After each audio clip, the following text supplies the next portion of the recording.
इस दुनिया में सैकड़ों खजाने ऐसे हैं जो किसी टाइम पर छुपा दिए गए थे, मगर समय के साथ साथ वो वहीं पर दफन होकर रह गए। भारत को पहले सोने की चिड़िया कहा जाता था, क्योंकि भारत के राजाओं महाराजाओं के पास सोने चांदी हीरे जवाहरात के भंडार हुआ करते थे, जो विदेशी आक्रमणकारियों के कारण छुपा दिए गए थे। लेकिन आज किसी न किसी कारणवश वो हमारे सामने निकल कर आते हैं। तो चलिए आज ऐसे ही खजानों के बारे में बात करते हैं। पद्मनाभ स्वामी टेम्पल। अगर भारत में सबसे ज्यादा खजाना कहीं मिला है तो वो है ये पद्मनाभ स्वामी टेम्पल। कहा जाता है कि अभी तक 1 लाख करोड़ से ज्यादा का खजाना इस मंदिर से निकाला जा चुका है, जबकि इससे भी कहीं ज्यादा खजाना इस मंदिर में अभी भी बंद है। इस मंदिर को खजाने का भंडार कहा जाता है। भारत के केरल राज्य में स्थित ये मंदिर ऐसी जगह पर बनाया गया है जहां अभी तक कोई भी विदेशी आक्रमण नहीं हुआ है। 1790 में टीपू सुल्तान ने इस मंदिर पर कब्जा करने की कोशिश की थी, लेकिन कोचीन में उसे हार का सामना करना पड़ा।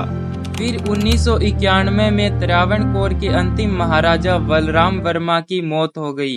2007 में एक पूर्व IPS अधिकारी सुंदर राजन ने एक याचिका कोर्ट में दाखिल कर राज परिवार के अधिकार को चुनौती दी। फाइनली 27 जून 2011 ये वो दिन था जब खजाने को निकालने का काम शुरू कर दिया गया। जब तहखाने खुले तो लोगों की आंखें फटी की फटी रह गई, क्योंकि सिर्फ 5 तहखानों में 1 लाख करोड़ से भी ज्यादा का खजाना निकला, जबकि अभी भी एक तहखाना बंद है। स्वर्ण भंडार केव बिहार। बिहार के राजगीर में स्वर्ण गुफा में बेशुमार खजाना दफन है। इस गुफा के बारे में कई कहानियां हैं, इनमें से सच्चाई कितनी है वो तो पता नहीं। कहा जाता है कि हैर्यक वंश के संस्थापक बिंबिसार का बेशकीमती खजाना यहाँ छुपा है। इस गुफा में 2 रूम बनाए गए हैं, जिनमें से एक आज तक बंद है। इसी के अंदर खजाना दफन है।